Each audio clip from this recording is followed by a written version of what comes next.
Hello everyone, कैसे हैं सब। स्वागत है आपके एडी लर्निंग अकेडमी पर। चले फ्रेंड्स, आज फिर हम आपके लिए महत्वपूर्ण प्रश्न लेकर आए हैं जिससे आपको काफ़ी फायदा आपके एग्जाम में होने वाला है। और फ्रेंड्स, कई दिनों से हमारी क्लासेस नहीं हो रही थी। इसका कारण यह था कि मेरी तबीयत थोड़ी ख़राब थी, लेकिन अब तबीयत में सुधार है तो आपकी क्लासेज आती रहेंगी।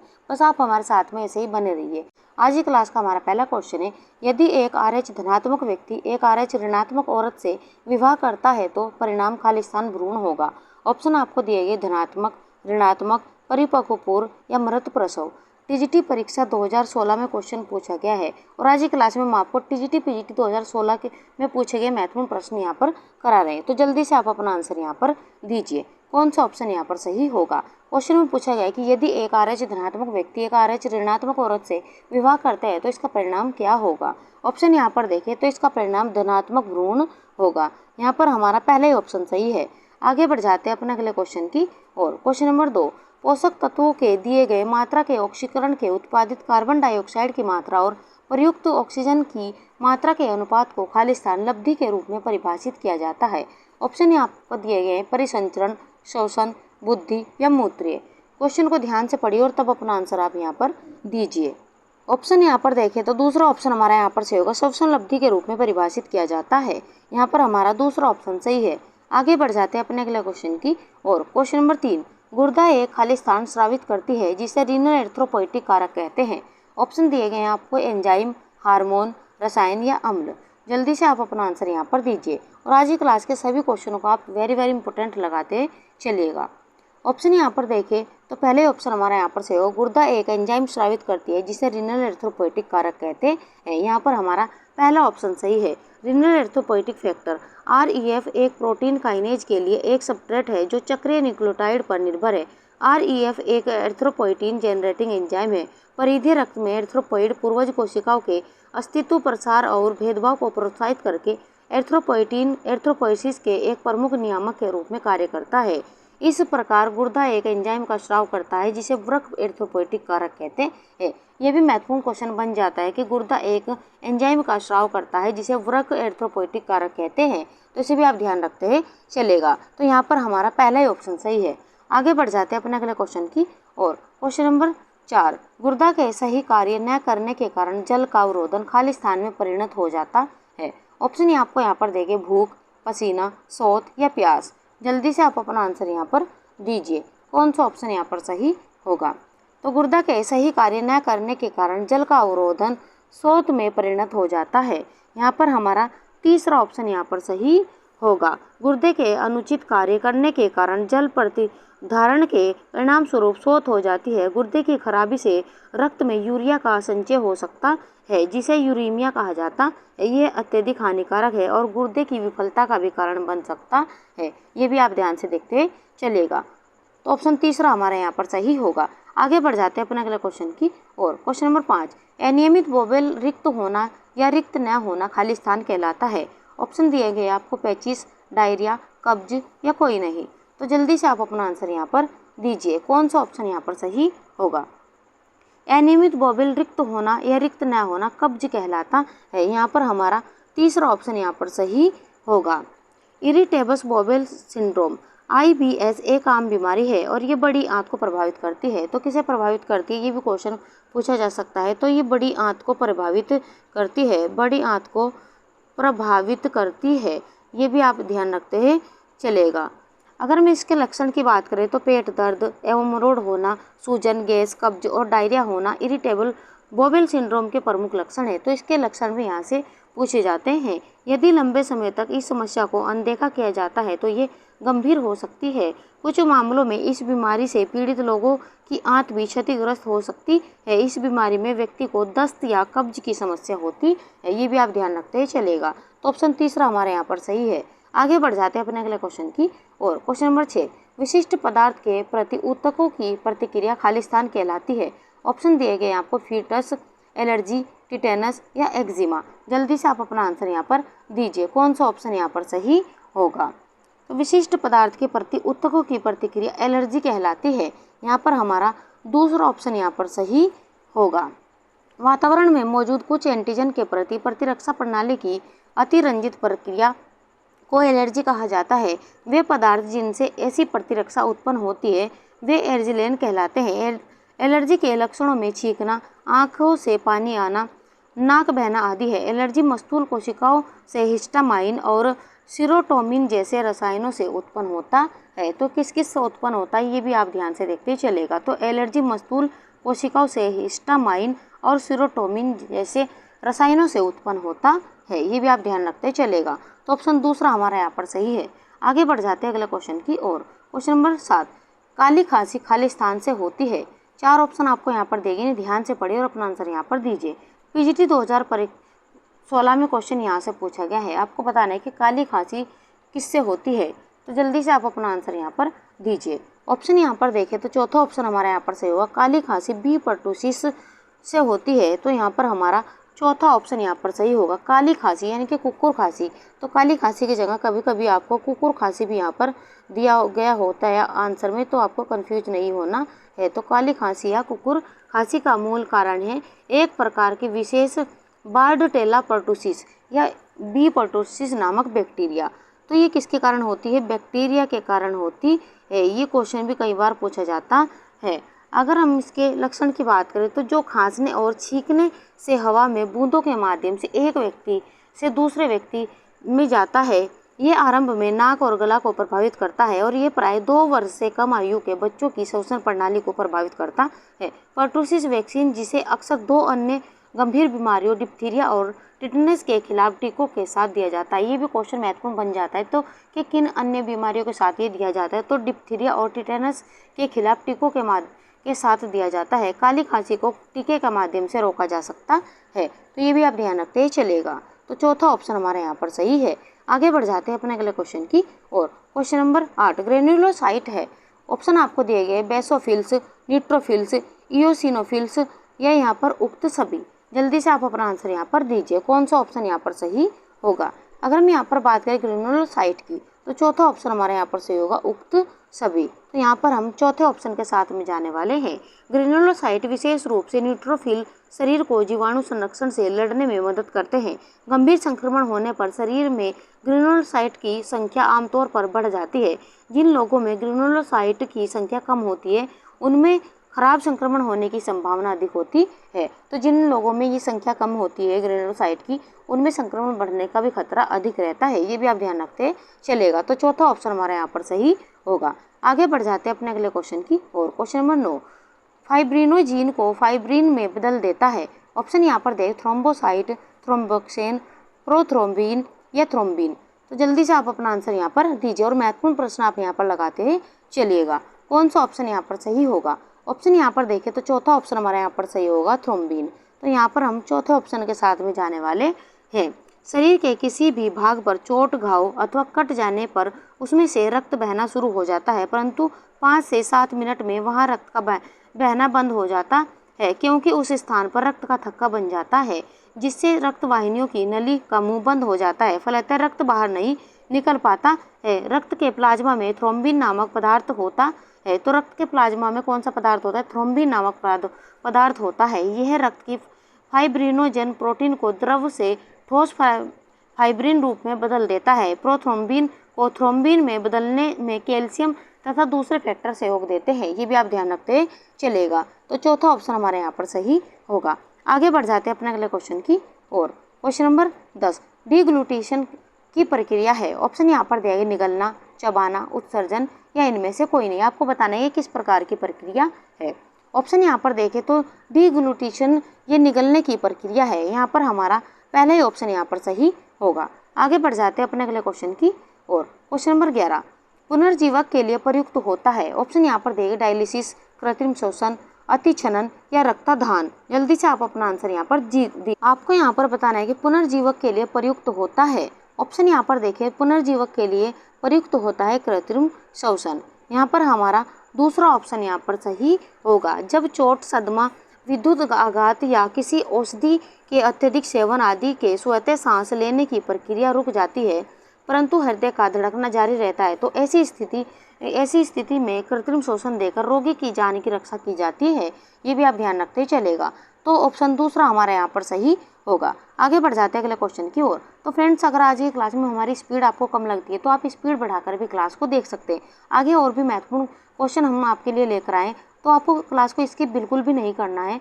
निम्नलिखित में से कौन उदर आंत्र नलिका का भाग नहीं बनाता? ऑप्शन यहाँ पर दिए गए यकृत, अग्नाशय, पित्ताशय या ये सभी। महत्वपूर्ण प्रश्न आप लगाते चलेगा और क्वेश्चन को ध्यान से पढ़िए और तब अपना आंसर यहाँ पर दीजिए। क्वेश्चन में आपको यहाँ पर पूछा गया कि निम्नलिखित में से कौन उदर आंत्र नलिका का भाग नहीं बनाता है? ऑप्शन यहाँ पर देखिए तो ये तीनों ही भाग नहीं बनाते हैं। यहाँ पर हमारा चौथा ऑप्शन यहाँ पर सही होगा, ये तीनों।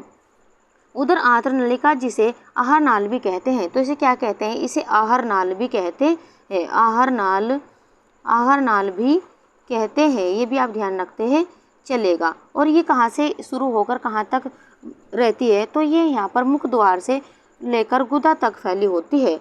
तो मुख द्वार से गुदा तक होती है। इसकी लंबाई भी पूछी जाती है, तो 8 से 10 मीटर की इसकी लंबाई होती है, ये भी आप ध्यान रखते हैं चलेगा। ये खोखली और अत्यधिक कुंडलित नलिका होती है। ये मुख ग्रासन, गुहिका, ग्रासनली, आमाशय तथा आंत विभेदित होती है। यकृत, अग्नाशय पाचन ग्रंथियां हैं तथा पित्ताशय पित्त के दाएं पिंड की निचली सतह से जुड़ी होती है, ये भी आप ध्यान रखते हैं चलेगा। तो ऑप्शन चौथा हमारा यहाँ पर सही होगा। आगे बढ़ जाते हैं अपने अगले क्वेश्चन की ओर। क्वेश्चन नंबर 13 सांद्राभ हार्मोन का उदाहरण है। ऑप्शन यहाँ पर दे ग्लूकागोन, एपिनेफ्रिन, इंसुलिन या एस्ट्रोजन। आपको महत्वपूर्ण प्रश्न लगाते हुए चलना है। आपको बताना है कि सांद्राभ हार्मोन का उदाहरण है। जल्दी से आप अपना आंसर यहाँ पर दीजिए। कौन सा ऑप्शन यहाँ पर सही होगा? ऑप्शन यहाँ पर देखें तो चौथा ऑप्शन हमारा यहाँ पर सही होगा। एस्ट्रोजन सांद्राभ हार्मोन का उदाहरण है। यहाँ पर हमारा चौथा ऑप्शन यहाँ पर सही होगा।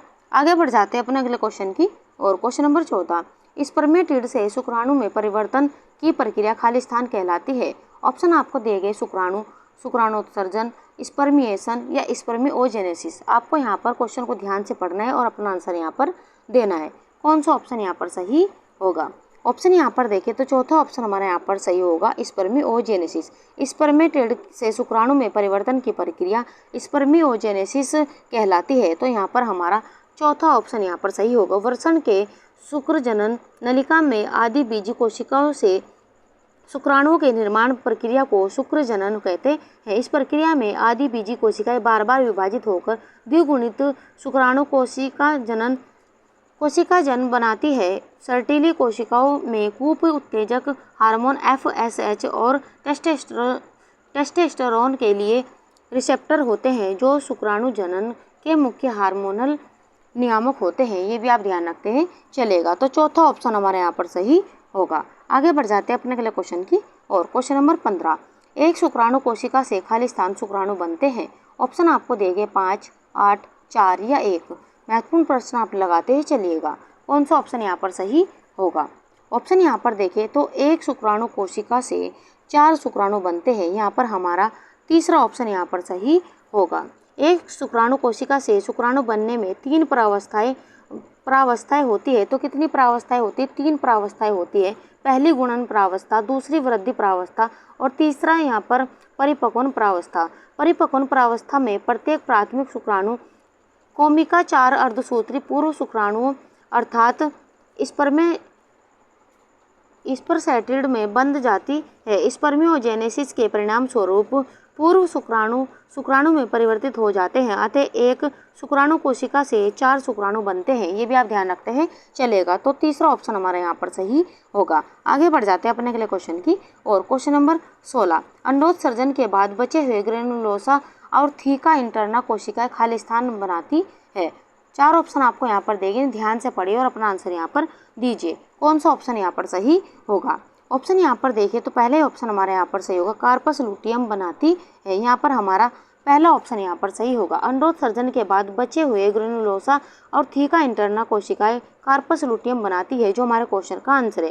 कार्पस लुटियम एक ग्रंथीय पीला काय है जो डिंब से निकलने के बाद विखंडित ग्राफी पुटक से विकसित होता है। कार्पस लुटियम प्रोजेस्टेरोन का उत्पादन जारी रखेगा जब तक कि भ्रूणावस्था को बनाए रखने के लिए पर्याप्त स्तर का उत्पादन नहीं कर लेता, जो आमतौर पर 10 से 12 सप्ताह के बीच होता है। ये भी आप ध्यान रखते ही चलेगा। तो पहले ही ऑप्शन हमारा यहाँ पर सही होगा। आगे बढ़ जाते हैं अपने अगले क्वेश्चन की ओर। क्वेश्चन नंबर 17, खाली स्थान केंद्रक को कोशिका द्रव से अलग करता है।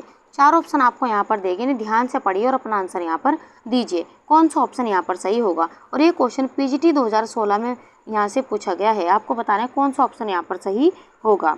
ऑप्शन यहाँ पर देखें तो दूसरा ऑप्शन हमारे यहाँ पर सही होगा। केंद्रक झिल्ली केंद्रक कोशिका को द्रव से अलग करता है। यहाँ पर हमारा दूसरा ऑप्शन यहाँ पर सही होगा। आगे बढ़ जाते हैं अपने अगले क्वेश्चन की ओर। क्वेश्चन नंबर 18, खाली स्थान कोशिका में प्रोटीन संश्लेषित करता है। ऑप्शन आपको दिए गए केंद्रक, राइबोसोम, पुटिका या पेरोक्सिसोम। आपको यहाँ पर बताना कौन सा ऑप्शन यहाँ पर सही होगा।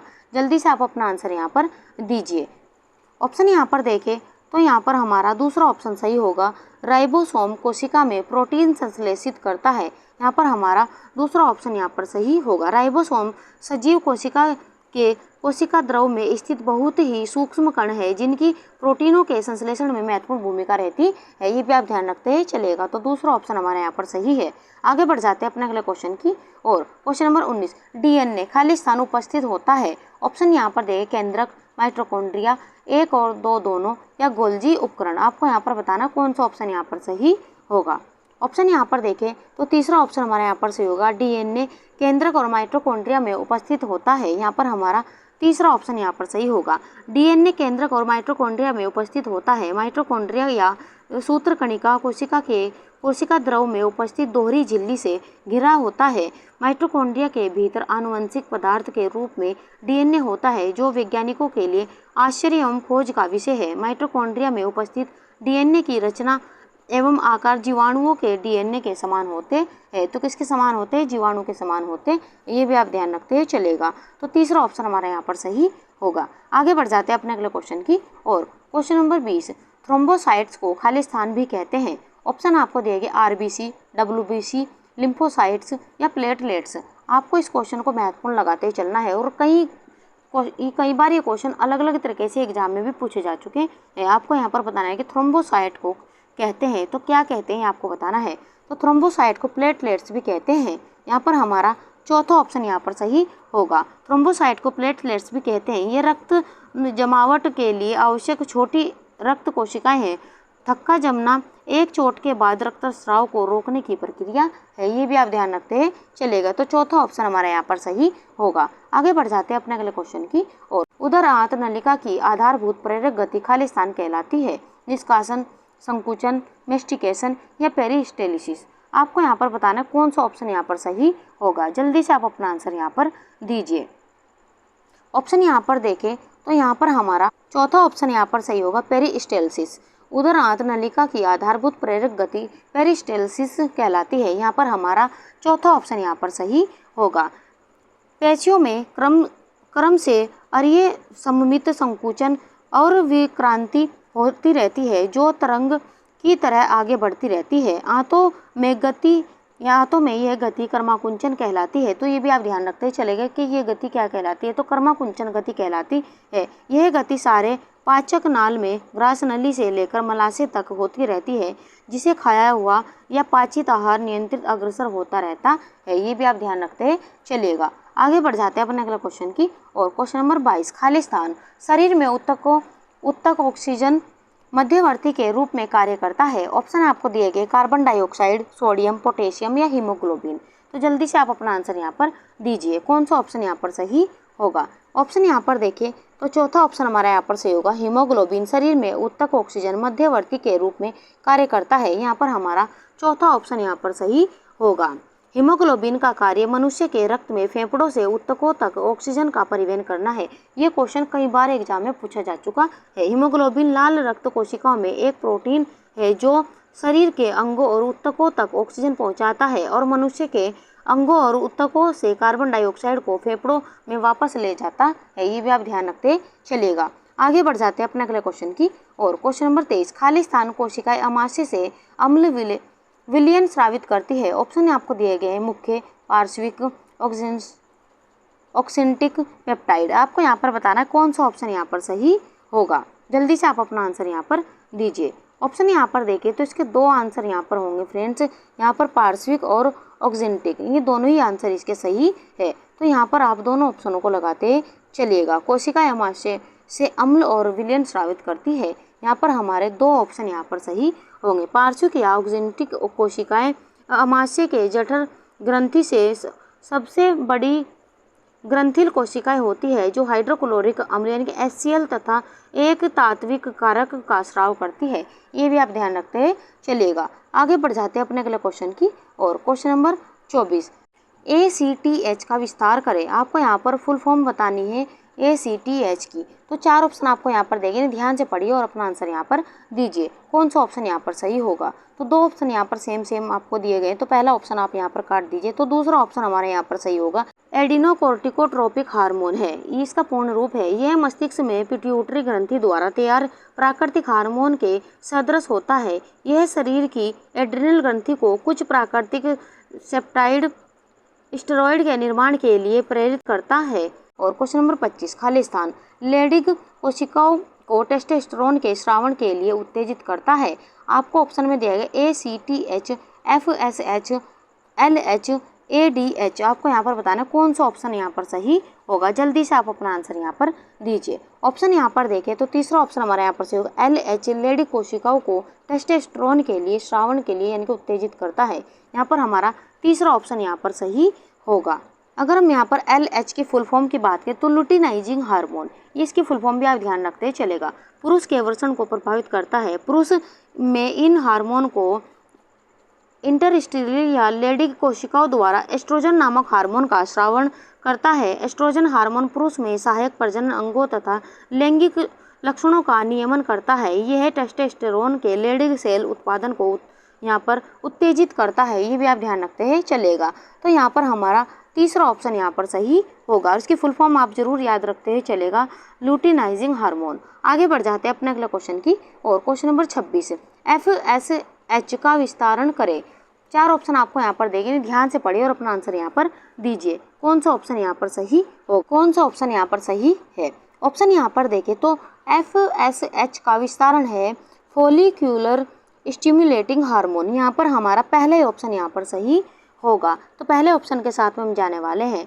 FSH को यहाँ पर फॉलिक्यूलर स्टिमुलेटिंग हार्मोन के नाम से जाना जाता है, जो हमारे क्वेश्चन का आंसर है। महिलाओं में FSH मासिक धर्म चक्र का प्रबंधन करने में मदद करता है। तो किस में मदद करता है, तो ये मासिक धर्म यहाँ पर चक्र का प्रबंधन करने में मदद करता है और अंडाशय को अंडे का उत्पादन करने के लिए उत्तेजित करता है। FSH महिलाओं के अंडाशय में अंडे के विकास को बढ़ाता है। ये भी आप ध्यान रखते हैं चलेगा। तो पहला ऑप्शन हमारे यहाँ पर सही है। आगे बढ़ जाते हैं अपने अगले क्वेश्चन की और क्वेश्चन नंबर 27 अंडोत्सर्जन खाली स्थान की प्रक्रिया है। ऑप्शन आपको दिया गया अंडे की वृद्धि, अंडे का निष्कासन, अंडा बनना या इनमें से कोई नहीं। ये भी क्वेश्चन आप महत्वपूर्ण लगाते चलेगा। जल्दी से आप अपना आंसर यहाँ पर दीजिए। कौन सा ऑप्शन यहाँ पर सही होगा। अगर हम यहाँ पर बात करें अंडोत्सर्जन की तो ये अंडे का निष्कासन की प्रक्रिया है। यहाँ पर हमारा दूसरा ऑप्शन यहाँ पर सही होगा। गर्भाशय से अंडों का निकलना अंडोत्सर्ग कहलाता है। ये भी आप ध्यान रखते ही चलेगा। LH हार्मोन पीयूष ग्रंथि के अग्रपिंड द्वारा स्रावित होता है, जो अंडोत्सर्ग होता है। जब LH हार्मोन की मात्रा बढ़ जाती है तो ग्रेफियन पुटिका फटकर अंडे को मुक्त कर देती है। ये भी आप ध्यान रखते चलेगा। आगे बढ़ जाते हैं अपने अगले क्वेश्चन की और क्वेश्चन नंबर 28 वनस्पति कोशिका तथा जंतु कोशिका में समान रूप से पाया जाता है। ऑप्शन यहाँ आपको दिए गए स्टार्च, क्लोरोफिल, ग्लाइकोजन या केंद्रक तथा जीव द्रव्य। आपको यहाँ पर बताना है कि वनस्पति कोशिका तथा जीव यानी कि जंतु कोशिका में समान रूप से पाया जाता है। तो क्या पाया जाता है ये आपको यहाँ पर बताना है। कौन सा ऑप्शन यहाँ पर सही होगा। ऑप्शन यहाँ पर देखिए तो केंद्रक और जीव द्रव्य ये समान रूप से पाया जाता है। यहाँ पर हमारा चौथा ऑप्शन यहाँ पर सही होगा। अगर हम इसकी व्याख्या की बात करें तो वनस्पति कोशिका तथा जंतु कोशिका में केंद्रक तथा जीव द्रव्य समान रूप से पाया जाता है। कोशिका जीवन का महत्वपूर्ण तत्व है। मनुष्य हो या पौधे या जानवर, हर जीवित जीव कोशिका से बना होता है। यह जीवों की सबसे सूक्ष्मतम संरचनात्मक और क्रियात्मक इकाई है। ये कोशिकाएं ही सभी जैव क्रियाओं जैसे जैविक लक्षणों के लिए उत्तरदायी है। सूक्ष्मदर्शी में ध्यानपूर्वक देखने पर एक कोशिका में कई प्रमुख संरचनाएं दिखाई देती है।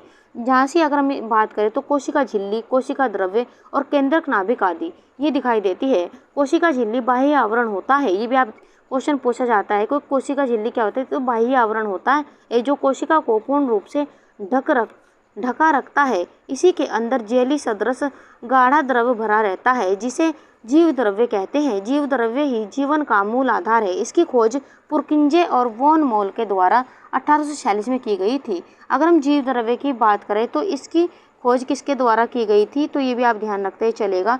तो पुरकिंजे ये भी महत्वपूर्ण बन जाता है। पुरकिंजे व वॉन मोल के द्वारा की गई थी। वॉन मोल के द्वारा कब की गई थी, तो 1846 में की गई थी। 1846 में की थी। जीव द्रव्य बीच में अधिक गाढ़ा होकर सघन गोलाकार या अंडाकार पिंड के रूप में दिखाई देता है, जिसे रॉबर्ट ब्राउन ने 1883 में केंद्रक या नाभिक नाम दिया था। तो यहाँ पर रॉबर्ट ब्राउन ने इसे यहाँ पर नाम दिया था 1883 में। ये भी आप ध्यान रखते चलेगा। इसे क्या नाम है, केंद्रक या नाभिक नाम दिया था। ये क्वेश्चन भी महत्वपूर्ण बन जाता है, तो इसे भी आप नोट करते हुए चलेगा। आगे बढ़ जाते हैं अपने अगले क्वेश्चन की और। क्वेश्चन नंबर 29, खाली स्थान अंतरकोशिकीय पाचन प्रणाली उपलब्ध कराता है। ऑप्शन यहाँ पर है गोल्गी, राइबोसोम, लाइसोसोम या आंत। जल्दी से आप अपना आंसर यहाँ पर दीजिए, कौन सा ऑप्शन यहाँ पर सही होगा। ऑप्शन यहाँ पर देखें तो यहाँ पर हमारा तीसरा ऑप्शन यहाँ पर सही होगा। लाइसोसोम अंतरकोशिकीय पाचन प्रणाली उपलब्ध कराता है। यहाँ पर हमारा तीसरा ऑप्शन यहाँ पर सही होगा। यह कोशिका में छोटी छोटी पुटिकाओं के रूप में पाए जाते हैं। इसमें अनेक प्रकार के जल अपघटनीय एंजाइम पाए जाते हैं। ये सभी एंजाइम शर्कराओं, लिपिडों, फास्फोलिपिडों, न्यूक्लिक अम्ल व प्रोटीन का अपघटन कर उन्हें छोटे अणुओं में खंडित कर देते हैं। इन्हीं के द्वारा कोशिका की विभिन्न संरचनाओं का पाचन और अपघटन होता है। अतः लाइसोसोम को आत्मघाती थैली भी कहा जाता है। तो लाइसोसोम को क्या कहा जाता है, आत्मघाती थैली भी कहा जाता है। और ये क्वेश्चन भी कई बार एग्जाम में पूछा जा चुका है, तो इसे भी आप ध्यान रखते हैं चलेगा। तो ऑप्शन तीसरा हमारे यहाँ पर सही होगा।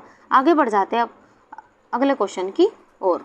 ATP का विस्तार करें। आपको 4 ऑप्शन यहाँ पर दिए गए, इन्हें आपको ध्यान से पढ़ना है और तब अपना आंसर यहाँ पर देना है। कौन सा ऑप्शन यहाँ पर सही होगा। आपको ATP का विस्तार करें, आपको पूर्ण रूप यहाँ पर बताना है। ऑप्शन यहाँ पर देखिए तो पहले ऑप्शन हमारा यहाँ पर सही होगा, एडिनोसिन ट्राइफॉस्फेट। ये ATP का यहाँ पर पूर्ण रूप है। यहाँ पर हमारा पहला ऑप्शन यहाँ पर सही होगा। ATP का पूरा नाम एडिनोसिन ट्राइफॉस्फेट है। यह एक कार्बनिक यौगिक है। तो ये क्या है, एक कार्बनिक यौगिक है। यह कोशिका में ऊर्जा मुद्रा के रूप में कार्य करता है। यह कोशिकाओं को छोटे पैकेटों में ऊर्जा को सुरक्षित रूप से संग्रहित करने तथा आवश्यकता पड़ने पर ही उपयोग करने के लिए ऊर्जा जारी करने में सक्षम बनाता है। ये क्वेश्चन कई बार ATP से पूछा जा चुका है, तो इसे भी आप ध्यान रखते चलेगा। तो पहले ऑप्शन हमारा यहाँ पर सही होगा। आगे बढ़ जाते हैं अपने अगले क्वेश्चन की और। क्वेश्चन नंबर 31, खाली स्थान एक संयोजक उत्तक है। ऑप्शन आपको दिए गए, कार्डियक उत्तक, आमाशय, रक्त या इनमें से कोई नहीं। महत्वपूर्ण प्रश्न आप लगाते हैं चलिएगा, कौन सा ऑप्शन यहाँ पर सही होगा। ऑप्शन यहाँ पर देखें तो तीसरा ऑप्शन हमारा यहाँ पर सही होगा, रक्त एक संयोजक उत्तक है। यहाँ पर हमारा तीसरा ऑप्शन यहाँ पर सही है। रक्त को तरल संयोजी उत्तक इसलिए कहा जाता है क्योंकि इसका अंतरकोशिकीय पदार्थ तरल होता है जिसमें कोशिकाएं बिखरी रहती है, इसलिए रक्त को तरल संयोजी उत्तक कहा जाता है। ये भी आप ध्यान रखते चलेगा। तो तीसरा ऑप्शन हमारे यहाँ पर सही है। आगे बढ़ जाते हैं अपने अगले क्वेश्चन की और। क्वेश्चन नंबर 32, एरिथ्रोपोएटिन का मुख्य भाग खाली स्थान द्वारा स्रावित होता है। ऑप्शन आपको यहाँ पर देखे, हृदय, फेफड़े, आमाशय या वृक्क। आपको इस क्वेश्चन को महत्वपूर्ण लगाते चलना है, तो जल्दी से आप अपना आंसर यहाँ पर दीजिए, कौन सा ऑप्शन यहाँ पर सही होगा। ऑप्शन यहाँ पर देखें तो एरिथ्रोपोएटिन का मुख्य भाग वृक्क द्वारा स्रावित होता है। यहाँ पर हमारा चौथा ऑप्शन यहाँ पर सही होगा। एरिथ्रोपोएटिन या हेमटोपोएटिक एक हार्मोन है जो मुख्य रूप से वृक्क की विशेष कोशिकाओं यानी कि पोरिट्यूबुलर कोशिकाओं द्वारा निर्मित होता है। रुधिर प्रवाह में स्रावित होने के बाद यह अस्थि मज्जा में ग्राही के साथ जुड़ जाता है, जहां यह लाल रक्त कोशिकाओं के उत्पादन को प्रेरित करता है। ये भी आप ध्यान रखते चलेगा। तो चौथा ऑप्शन हमारे यहाँ पर सही है। आगे बढ़ जाते हैं अपने अगले क्वेश्चन की और। क्वेश्चन नंबर 33, कशेरुकी से मनुष्य में संचरण यौन संक्रमण का उदाहरण है। ऑप्शन आपको यहाँ पर दिया गया है, डिप्थीरिया, रेबीज, पोलियो या मुम्पस। आपको यहाँ पर ध्यान से क्वेश्चन को पढ़ना है और अपना आंसर यहाँ पर देना है, कौन सा ऑप्शन यहाँ पर सही होगा। तो कशेरुकी से मनुष्य में संचरण यौन संक्रमण का उदाहरण है रेबीज। यहाँ पर हमारा दूसरा ऑप्शन यहाँ पर सही होगा। तो दूसरा ऑप्शन के साथ हम यहाँ पर जाने वाले हैं। रेबीज एक बीमारी है जो कि रेबीज नामक विषाणु से होता है। ये मुख्य रूप से पशुओं की बीमारी है, लेकिन संक्रमित पशुओं द्वारा मनुष्य में भी हो जाती है। यह विषाणु संक्रमित पशुओं की लार में रहता है और जब यह पशु मनुष्य को काट लेता है तो यह विषाणु मनुष्य के शरीर में प्रवेश कर जाता है। तो यहाँ पर हमारा दूसरा ऑप्शन यहाँ पर सही होगा। आगे बढ़ जाते हैं अपने अगले क्वेश्चन की और। क्वेश्चन नंबर 34, SARS को विस्तारित करें। आपको 4 ऑप्शन यहाँ पर देंगे, ध्यान से पढ़िए और अपना आंसर यहाँ पर दीजिए। कौन सा ऑप्शन यहाँ पर सही होगा? आपको यहाँ पर SARS को यहाँ पर विस्तारित करना है, इसका फुल फॉर्म आपको यहाँ पर बतानी है। ऑप्शन यहाँ पर देखें तो दूसरा ऑप्शन हमारा यहाँ पर सही होगा, सीवियर एक्यूट रेस्पिरेटरी सिंड्रोम। यहाँ पर इसकी ये फुल फॉर्म है। यहाँ पर हमारा दूसरा ऑप्शन यहाँ पर सही होगा। SARS को सीवियर एक्यूट रेस्पिरेटरी सिंड्रोम के नाम से जाना जाता है।